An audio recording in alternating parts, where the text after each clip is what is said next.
Olá, queridos. Então, como a gente combinou, eu gravei aqui para vocês uma revisão, né, para a prova. Então, primeiro nós vamos fazer uma revisão rápida sobre a parte teórica, né, da prova teórica, e depois a gente faz uma revisãozinha rápida também da parte prática. Então, vamos lá, da parte teórica. Então, a primeira matéria que a gente, né, vai ter na prova é sobre as orientações de higiene bucal de acordo com a cada idade, né? Então, nessa revisão eu vou falar, né, vou dar os conceitos rapidinho, né, vou falar os tópicos para que vocês possam aprofundar o estudo. O objetivo, né, é guiar o estudo de vocês e não necessariamente falar tudo de novo, dar novas aulas. Então, na parte de orientação de higiene bucal, é importante que vocês revejam, né, os conceitos do uso da quantidade de pasta de dente por idade, né? A gente teve uma aula só de floretos também, que também vai cair na prova. Então, revejam essa parte. Lembrando, né? Sobre as técnicas de escovação. Então, lembrando que até aos 6 anos de idade, né? A gente orienta que a criança, né? E os pais utilizem a técnica de escovação de fones, que é a técnica de movimentos circulares para realizar a escovação. Já acima dessa idade, acima dos 6 anos, a criança já está com uma coordenação motora um pouco mais madura e a gente pode avançar, né, da técnica de fones para a técnica de Schulmann modificada, né? E lembrar de todas as orientações para a higiene bucal em relação a cada idade. Lembrar em que bebês até 1 ano de idade, antes da erupção do primeiro dente, a gente não recomenda mais que se faça de maneira regular, né, a higiene com uma gaze ou com uma fralda ou com a dedeira, né? Isso tudo de maneira regular. A mãe pode até fazer, mas não é necessário que se faça, né, como um hábito. A higiene bucal deve começar com a erupção do primeiro dente, né? Então, apontou o primeiro dente, a gente já deve começar a usar a pasta de dente e escova, né? Qual pasta de dente? Vamos lembrar lá daquele primeiro slide que eu falei, né? Quantidade de flúor, a quantidade de pasta que a gente coloca na escova de acordo com a idade. É importante nessa idade, obviamente, o adulto, né? O pai é responsável totalmente por essa escovação. No primeiro momento, a criança ela vai resistir, né? Depois vai virando um hábito, a criança vai se acostumando. Lembrando que a dedeira, né? Ela é só para maciar a gengiva, não é para limpar a dente. Já quando eu tô falando sobre a higiene bucal de crianças de 2 a 5 anos, né? Eu já tenho que lembrar que eu preciso mudar a escova, então tem uma escova adequada para essa idade que a gente discutiu na aula. Continuo usando uma pasta de dente com flúor, mas vou aumentar um pouquinho na quantidade, então já vou usar aqui 1 grão de arroz, né? Com uma pasta na quantidade de 1000 ppm no mínimo, uma escovação a ser realizada pelo menos 2 vezes ao dia. E lembrando que o fio dental ele já deve ter sido introduzido nessa idade, e nessa idade deve continuar a ser utilizado. Lembrando que crianças acima de 6 anos, né? A gente já começa a troca da técnica de escovação, então a gente já vai começar a orientar estilma modificado. A gente também vai utilizar escova adequada para a idade e, além disso, uma pasta de dente com também no mínimo 1000 ppm de flúor, uma escovação de 2 vezes, no mínimo 2 vezes ao dia. Lembrando que nessa idade a criança já pode, né? Já começa a ter um pouco mais de coordenação motora para ser responsável pela sua escovação, mas que os pais, né, ainda são responsáveis, eles precisam ajudar a criança, né? Então a gente orienta que pelo menos a escovação noturna seja realizada pelos pais nessa idade. E lembrando que nessa idade a gente tem um evento muito especial, que é a erupção do primeiro molar permanente. Então lembrar de todas as consequências que essa erupção do primeiro molar permanente traz. Então é importante já linkando com a outra, né, com a outro tema da nossa prova. Então, lembrando que esse dente, quando no momento que ele erupciona, ele fica mais suscetível à lesão de cárie dentária. A higienização não é tão eficiente. Então, muitas vezes a gente precisa do auxílio, né, da escova bitufo, ou então mudar a técnica, usar a técnica transversal da escova. Lembra que a gente discutiu isso? Para melhorar a higiene da região. Então, lembrando que é um dente que fica mais suscetível, né? Então, é um momento e é um dente que a gente pensa na realização do selante, claro, com as indicações que a gente vai discutir mais um pouco à frente. Do que a gente discutiu de fluoretos e o que é importante que vocês saibam, né? Então, é muito importante que vocês saibam qual é a ação do fluoreto, qual que é o papel do fluoreto na prevenção da cárie dentária. Lembrando que o papel preventivo do fluoreto é a sua ação tópica, ou seja, é a necessidade dele estar presente constantemente na cavidade bucal para participar do balanço do processo de desmineralização e remineralização. Lembrando que a ação tópica é a ação preventiva. A ação sistêmica, ela não tem nenhum efeito preventivo. Então, a ideia que a gente tinha de que quando a gente faz a ingestão de uma água fluoretada ou suplementos de flúor, esse flúor entraria na composição do dente, né, e daria origem a um dente mais forte, né, com um esmalte com maior quantidade de fluoropatita e, assim, consequentemente, mais forte. Mas não é o que acontece, né? Então, já está comprovado que a prevenção do flúor, ela se dá pela ação tópica. Então, quais são, né, os meios da gente conseguir essa ação tópica? O uso de dentifrício fluoretado, através da água fluoretada, mas por quê? Porque você vai fazer a ingestão e ela vai voltar na cavidade bucal né, através da saliva e vai exercer sua ação tópica. Podemos também ter os bochechos fluoretados, e aí a gente tem que lembrar quais são as indicações para se usar o bochecho fluoretado, que a gente discutiu na aula. Além disso, lembrar que existem também meios profissionais de uso do flúor, né? Para quais pacientes são indicados, quando que eu uso. Então, quais são, né, quais são os produtos que a gente tem disponível para utilizar? Então, a gente tem gel, né, verniz e espuma de flúor. Lembrar que a gente tem o uso do flúor preventivo, né? É isso na prevenção no estabelecimento da doença cárie e no uso terapêutico, quando eu já tenho uma lesão estabelecida, e aí eu quero tratar, então eu tenho uma lesão de mancha brancatina, então é uma terapia, né? É uma remineralização que eu vou fazer. Então é importante saber diferenciar esses dois também, para a nossa prova e para a vida, obviamente. Em relação às questões restauradoras em odontopediatria, é importante que vocês revejam, né? Relembrem um pouco as diferenças anatômicas entre dente descido e permanente, porque isso vai influenciar, né, na minha restauração, obviamente. Então é importante lembrar que o dente descido eu tenho espessura de esmalte dentina menor, uma câmara pulpar proporcionalmente maior, né? Então isso faz com que a lesão, né, ela chegue mais rápido à polpa. Eu tenho que lembrar que eu tenho um abaulamento na região cervical e isso faz com que fique difícil adaptar as matrizes, então eu preciso muitas vezes utilizar a cunha ou qualquer outro aparato, por exemplo, a Unimatrix, para eu poder realizar essa região, né, cervical, senão vai gerar uma falha, um gap ali na região cervical e a minha restauração vai falhar. Lembrar da convergência das paredes, a dificuldade de isolar um primeiro molar descido, por exemplo, e lembrar que o dente descido ele não tem muitas vezes um ponto de contato, ele tem uma face de contato e normalmente ela é um pouco mais para cervical. E isso né, ocasiona duas coisas principais. Então eu tenho normalmente lesões proximais que estão muito próximas do limite gengival e além disso, né, eu tenho dentes, né? Quando eu tenho essas lesões interproximais, quando eu tenho um dente, normalmente, né? Eu tenho no outro, no lateral a ele, né? Na região interproximal. Além disso, né? Lembrar que quando eu tenho uma perda de estrutura, né? Eu tenho perda de espaço de maneira muito rápida. Então, uma das maneiras da gente garantir, né, a manutenção do espaço é a realização de restaurações com diâmetro mesodistal adequadas. E quando isso não é possível, né, quando você já está fazendo uma restauração e você já perdeu espaço, lembrar sempre de utilizar artifícios para recuperar ali o space, né, que pode ser borracha de separação, né, que pode ser outros artifícios que foram discutidos com você na parte de ortodontia também.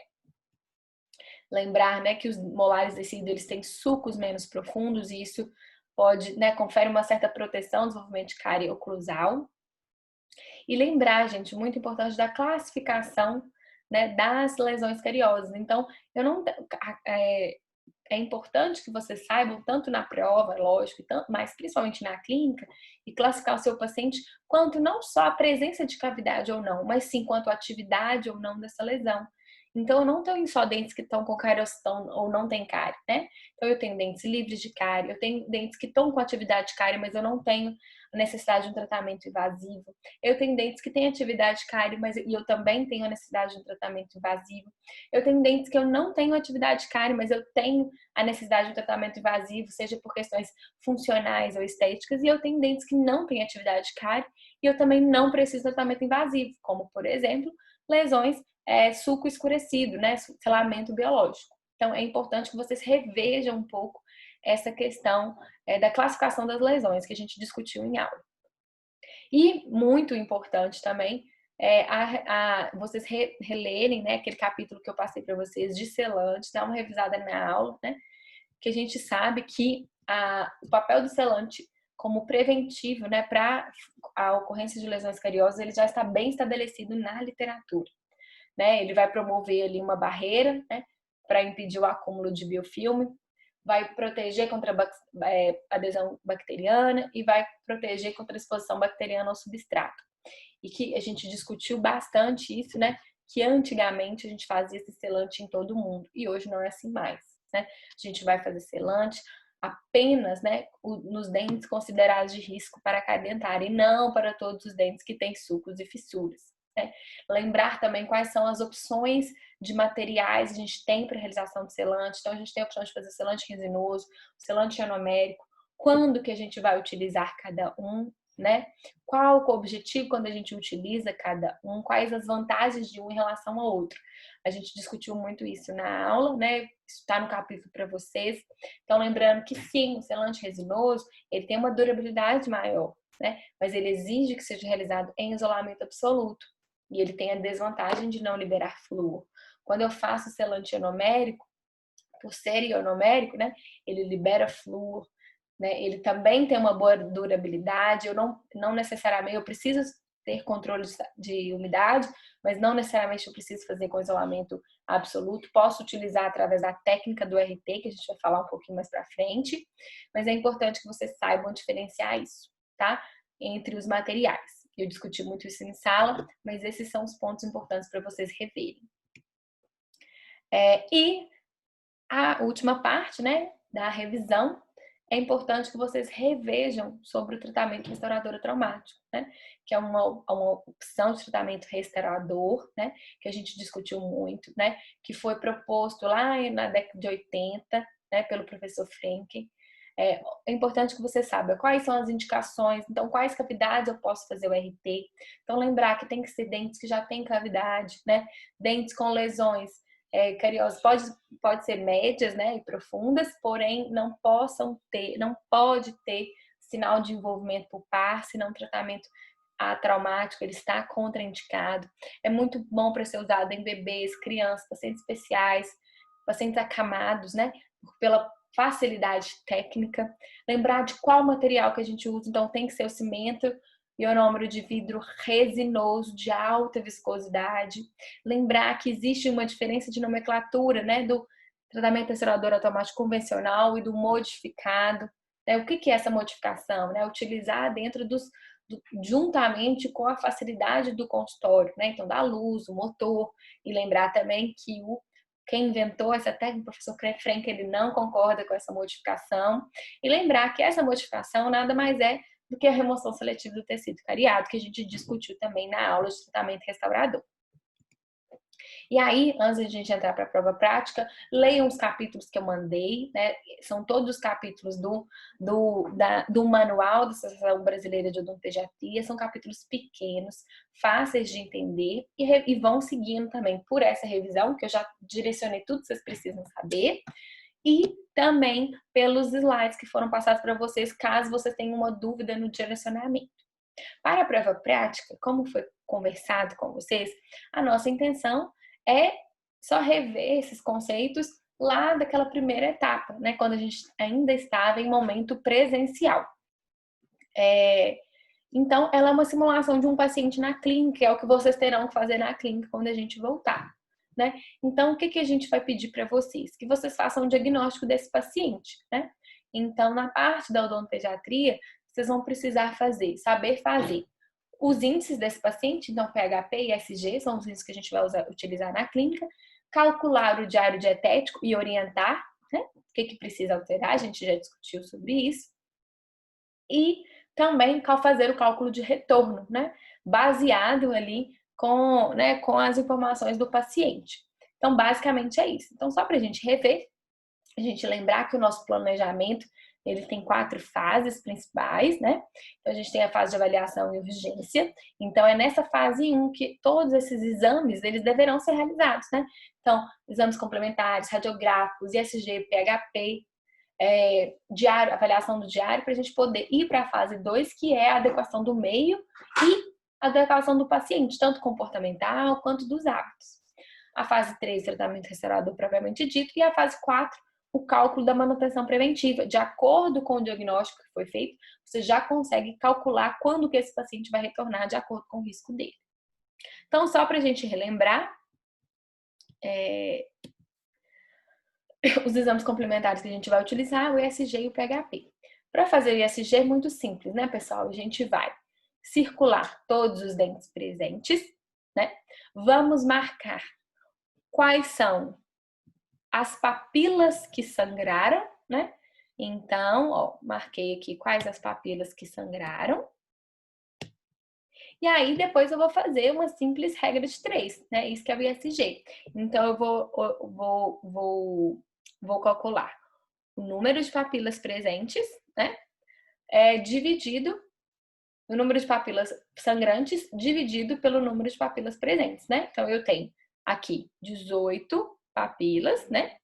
E 1, 2, 3, 4, 5, 6, 7, 8 delas sangraram, né? Então, esse é o cálculo do ISG. Muito simples.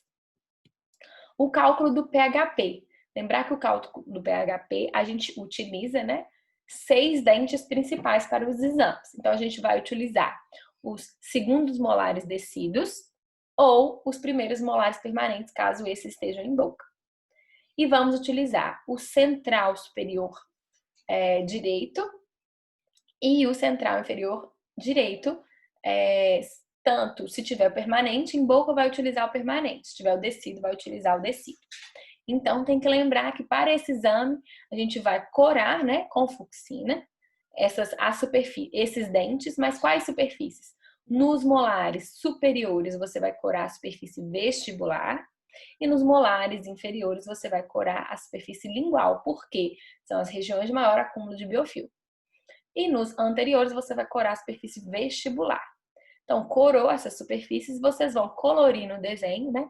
Quais superfícies coraram com a fucsina, né? Então, vocês vão anotar qual que é a conta para estabelecer o PHP. Vocês vão anotar o número de partes do dente que coraram, dividido pelo número de dentes que foram incluídos no exame.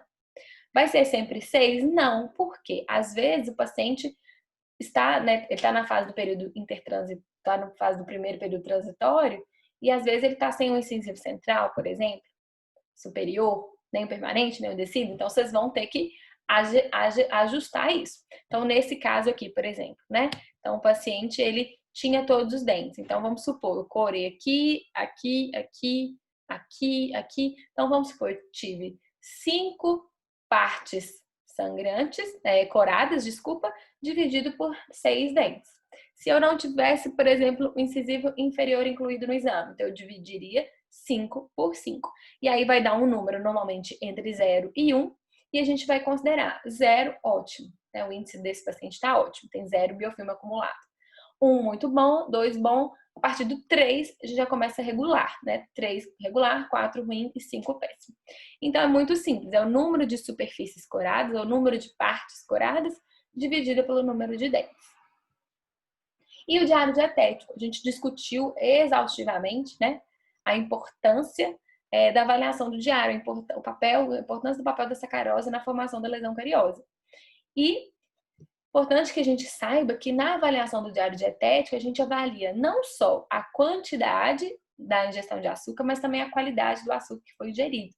Porque a gente tem que lembrar, deixa eu pôr aqui para vocês verem, que é importante não só o momento a avaliar, não só o momento em que essa sacarose foi ingerida, se foi em refeições principais ou intermediárias, e também a qualidade dessa sacarose. Se foi ingestão de sacarose de uma maneira não retentiva, ou seja, líquida não retentiva, ou se foi sólida retentiva. Então, a gente vai pontuar de maneira diferente. Então, como que funciona essa pontuação? Só para a gente lembrar. Então, a gente vai circular no diário dietético da criança todos os momentos que teve ingestão de açúcar. E aí a gente vai, primeira coisa, dar pontos para a refeição. Então, toda vez que eu tiver um açúcar consumido numa refeição principal, eu vou dar valor 1. Toda vez que eu tiver um açúcar consumido numa refeição intermediária, eu vou dar valor 2. Né? Então, vamos colocar esses valores aqui. Toda vez que e aí eu vou multiplicar, né? Então eu dei aqui o primeiro número é sempre o valor da refeição. Então eu multipliquei pela forma com que esse açúcar ele foi ingerido, né? Então, se for um líquido não retentivo, eu vou dar valor 1. Se for um sólido retentivo, eu vou dar valor 2. Então, por exemplo, nesse primeiro momento aqui.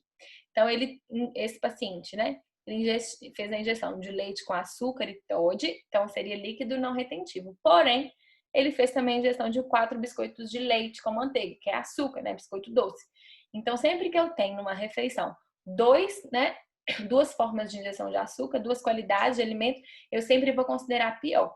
Então, nesse caso, eu vou considerar o de leite, né? Então, eu vou multiplicar pelo quê? Por 2, porque é um sólido retentivo. Vamos dar um outro exemplo aqui. E pior que não tem nenhum exemplo aqui de só líquido. Então, mas, por exemplo, olha aqui. Se esse paciente não tivesse feito essa injeção desse pudim aqui, e nesse almoço só tivesse o suco de limão com açúcar, então seria 1 da refeição principal e 1 da ingestão do líquido não retentivo. Pode ser também que o paciente não tenha tido nenhum consumo de açúcar durante a refeição. Então, eu vou multiplicar por 0, né? Que eu vou invalidar aquela refeição na minha conta. Então, por exemplo, aqui na refeição das 18 horas, o paciente comeu um prato de sopa com legumes. Então, eu não tenho açúcar, não tenho sacarose. Então, eu marquei a minha refeição principal, mas eu multipliquei por 0, porque não teve consumo de açúcar. No final, eu somo tudo e vai me dar um valor, né? Esse valor, se a gente tem um número 7, né? Que já foi feito um estudo validado que nos deu esse valor. Então, se esse paciente tiver um diário de 7 para cima, eu considero ruim, né? Um alto risco para cárie. Se esse paciente tiver um diário de 7 para baixo, eu considero bom.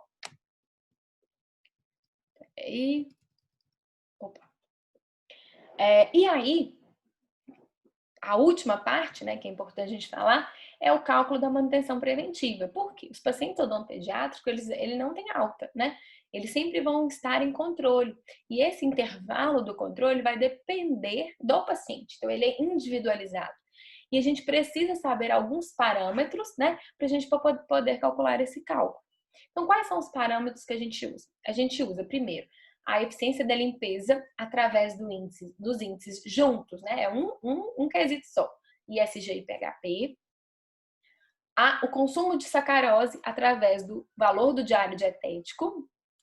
A presença de lesões ativas em qualquer superfície. A presença de lesões ativas em superfícies mais susceptíveis, que são oclusal de molares e interproximal de molares. E se o primeiro molar ou o segundo molar permanente está ou não em erupção, se está ou não em oclusão. Então, como vai ser isso? Então, a gente tem 2 cálculos principais. Então, a gente tem um cálculo para aqueles pacientes que ainda não têm molar permanente em erupção, né? Então, pacientes abaixo dos 5 anos. Então, a gente vai dar valor 1 para quando o quesito está bom e 2 quando o quesito está ruim, né? Como a gente discutiu em sala. Então, se a higiene oral estiver ruim, eu vou dar valor 2. Se estiver boa, eu vou dar valor 1. O diário dietético, que é o segundo quesito, né? Que a gente já conversou ali, consumo de açúcar. Se estiver bom, maior que 7, dou valor 2, que está ruim. Menor que 7, dou valor 1, que está bom. Se tem atividade cárie ou não, presença ou não em qualquer superfície, e se eu tenho lesão ativa na superfície susceptível, que é oclusal de molar e interproximal. Então, eu vou dar, né, valor 2 ou 1 e vou somar. E de acordo com a minha somatória, eu vou estabelecer os intervalos de meses, né? Então, é muito fácil a gente memorizar esse intervalo, porque o mínimo é de 1 mês e o máximo são 6 meses. E para aqueles pacientes que já tem molar em erupção, né, seja primeiro molar permanente ou segundo molar, a gente vai utilizar os mesmos parâmetros da outra, né, do menores de 5 anos, porém, vamos acrescentar ali a questão do primeiro molar permanente em erupção. Então, a gente vai usar os mesmos parâmetros, porém, se esse paciente tem primeiro molar permanente em erupção, ou seja, ele está em erupção e ainda não tem estabelecido o contato oclusal com o antagonista, eu vou sempre considerar o valor 2, porque a gente já discutiu na aula sobre CELANS, na aula sobre higiene bucal, que são períodos, é um período que o paciente e o dente fica mais susceptível à ocorrência das lesões cariosas. Da mesma maneira, o mínimo, né, de retorno é de 1 mês e o máximo de 6 meses. E aí, a somatória, de acordo com a somatória, vocês vão aqui estabelecer o retorno desse paciente. Né? E aí, a regra vale a mesma coisa para quando é o segundo molar, tá? Então, deixa eu finalizar aqui. Pessoal, então era isso que eu queria conversar sobre a revisão, né? Assistam a essa revisão para ir orientando o estudo de vocês. A prova está toda dentro disso, né? E além, mais importante do que a prova, né? São conceitos importantes, né? Para que vocês fundamentem, né? Para a prática clínica, né? Mesmo na clínica, durante a faculdade, mas principalmente pós, né? Quando vocês forem profissionais de saúde, são parâmetros importantes para guiar o tratamento. Inclusive não só o odontopediátrico, né? Paciente adulto também. Então, boa prova, bom estudo. E qualquer dúvida, a gente já combinou no dia, né? Na terça-feira que vem, de 9 às 9h30, eu e o professor Rodrigo estaremos online para esclarecer as dúvidas de vocês antes da gente começar a fazer a prova. Tá bom? Um abraço e boa semana. Vou parar aqui.